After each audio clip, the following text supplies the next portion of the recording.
Hey, what's up, guys? I wanted to talk about Dragon Ball Super, and I wanted to, I guess, clarify a few things about my opinion about the Tournament of Power. Because, I don't know, I'll take the hit fully.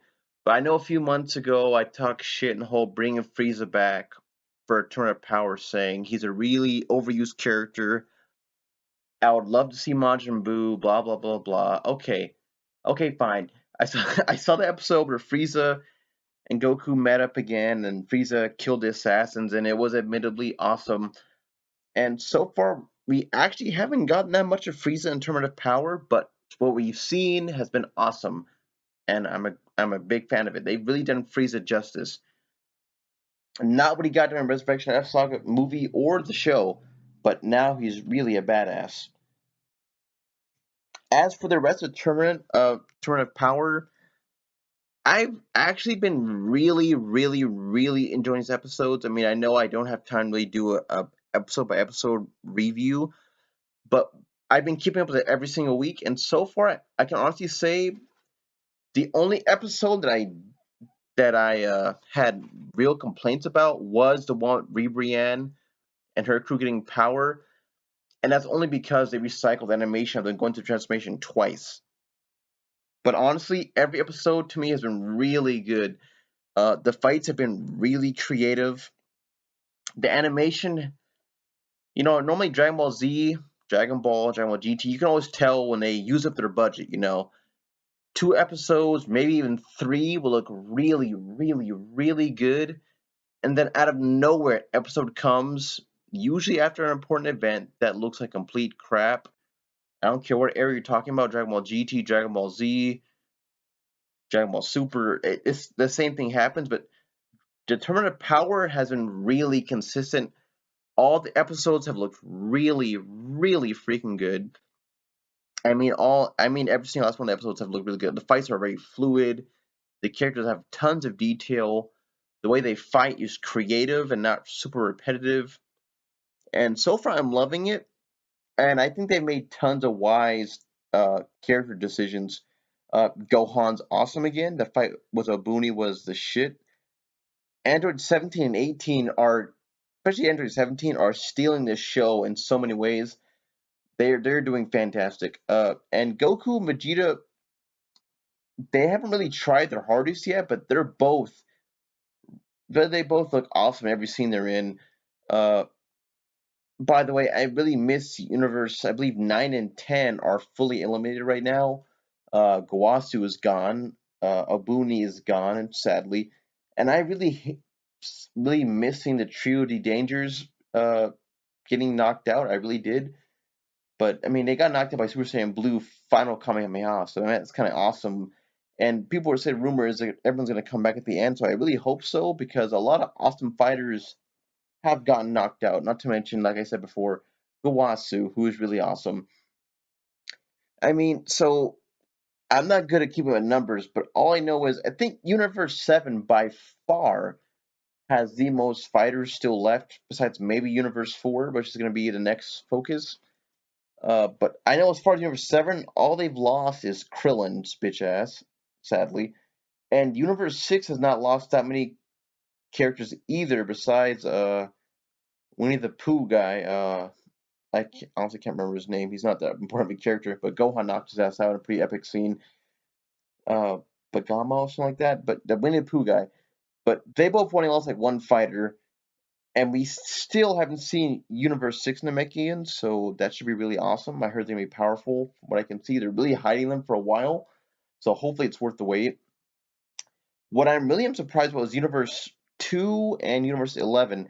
Universe 2 was Brienne's universe, which I love the universe. I think it's really cutesy and it's a good parody of Sailor Moon and whatnot, but I just think, other than Brienne, a lot of the warriors are really weak, which I was not disappointed, but kind of surprised.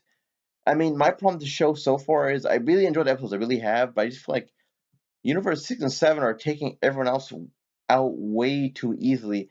Other than Topo and Jiren, I think Universe 11 is not too strong because they've lost everybody. They're down to just three fighters. But I will say this, episode 104, Dispo really proves. I thought it was gonna be kind of weak, but Dispo is actually really cool. And I think without Goku's intervention, I think Dispo could have beaten Hit. Or I know he got saved by his teammate, but I think Dispo is actually a really great fighter, and he has pretty neat techniques. It's all about speed with him and using his biological advantages, his big rabbit ears. And I think that was really awesome. That's made this fight in this episode really good. But like I was saying before, though, before I got off topic, it just feels weird that Universe 6 and 7 are doing the best right now, as far as they can tell. Universe 4 hasn't really done anything yet, so I guess we'll see what they do. Master Roshi is going to be the next focus, which is awesome because he's lasted longer than Krillin, surprisingly. But I'm just really hoping that with Universe 2 and 11 down to only like 4 or 5 characters each. Well, Universe 2 has about 5 characters left.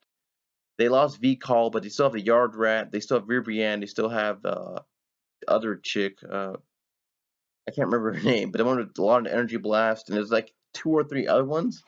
But they don't look that strong, honestly. So they only have like 3 or 4. Honestly, about 3 more useful fighters. Universe 11, which was one of the most powerful when they first arrived, only is down to 3.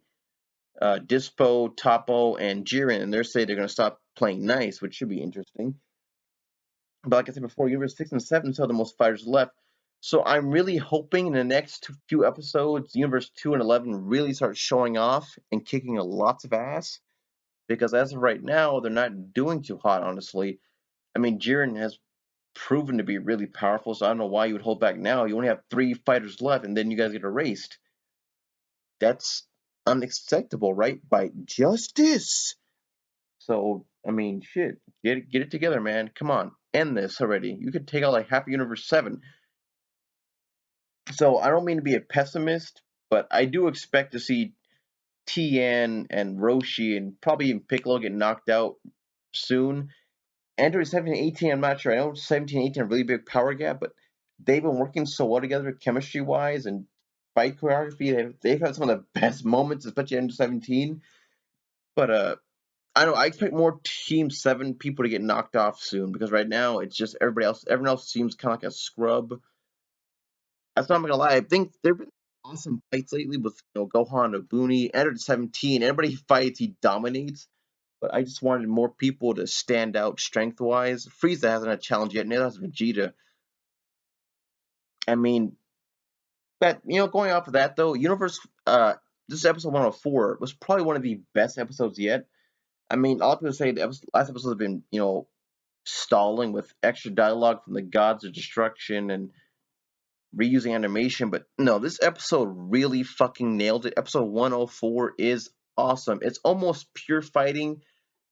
I haven't seen an episode like this even in Dragon Ball Z, honestly, or Dragon Ball GT for that matter. Either one of them. This is almost pure fighting. Only minor comments from Hit complaining about what the hell is going on, but it was mostly Hit being pummeled by Dispo and then Goku jumping out of nowhere. They didn't really explain how the hell he's using Super Saiyan God on his own. I guess they're trying to copy the manga where he could just tap into all of them because he kept switching in between Super Saiyan Blue and Super Saiyan God, which was odd. It was very awesome, but odd. I don't know how he's doing it or if they're going to bother explaining. Honestly, going by DBS, well, Gamma Super Logic, if they don't explain it before it happens, it's probably not going to be explained because they never explained how Trunks became Super Saiyan Rage, Pseudo Blue. Never explained what Zamasu's clones were when Black Goku slashed open the universe. So if they don't explain it right now, they probably aren't. Just gonna copy the manga and make Goku be able to switch in between the forms, which to me is great for a number of things. First off, because I'm not gonna lie, it'd be cool to see Vegeta go Super Saiyan God, turn the red form. That would be awesome. I really want Vegeta to have a new form. People are saying Gohan, Gohan, Gohan. I get it. But Vegeta's still way above him with Super Saiyan Blue, so it'd be nice to see Vegeta get another power boost. It really would. A new form. Especially one that looks different, because every time Vegeta turns a new form, other than the color of the hair, it doesn't change that much. Even Super Saiyan 2 or whatnot. So it'd be nice to see him turn Super Saiyan God, turns red, or I don't know, maybe Super Saiyan form, but it'd be nice to see him get some kind of spotlight. But yeah, I'd love to see that, and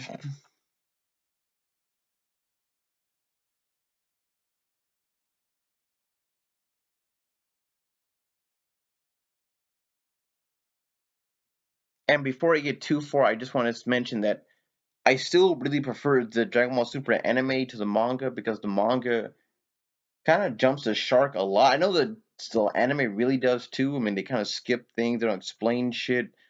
But the manga is kind of awful in that regard. I mean, giving Goku the Hakai destruction thing was just the I can't do this anymore moment for me. Vegeta couldn't beat Zamasu in the manga, but Goku using Hakai somehow defeats him. I'm like, it just goes too far ahead. So now, how can Goku possibly lose in a fight if we use Hakai to erase anybody? But that's the manga though. But as far as the anime, I'm loving it. And like I said, I'm just expecting next few episodes for some of Universe 7 and Universe 6 to get knocked off. Yes, I'm looking at you, Roshi, Tien, Piccolo, Gohan, perhaps, Ender 17 and 18. Since we know the Saiyans will probably be the last remaining fighters on Universe 7, I'm just guessing. But honestly, Ender 17, Goku, and Vegeta, with Gohan in fourth place, are the best fighters right now. Ender 18 would probably come in fifth, and then Tien and Roshi are not that useful, but I think Roshi's knocked out more people than Tien has, so Tien honestly, and honestly you could have kept Majin Buu instead of Tien, because Tien hasn't done shit. But I'm just not that much of a Tien fan. But Master Roshi right now is killing it. Coming to see his episode focus on him, and that's what was awesome. And of course we have Frieza, but it's hard to say where he ranks because he's not doing much right now. But I know we're holding out on that too. So far, guys, I'm really enjoying Turn of Power. I think every episode has been really cool, and I cannot wait to see next week's episode 105. Let's see it.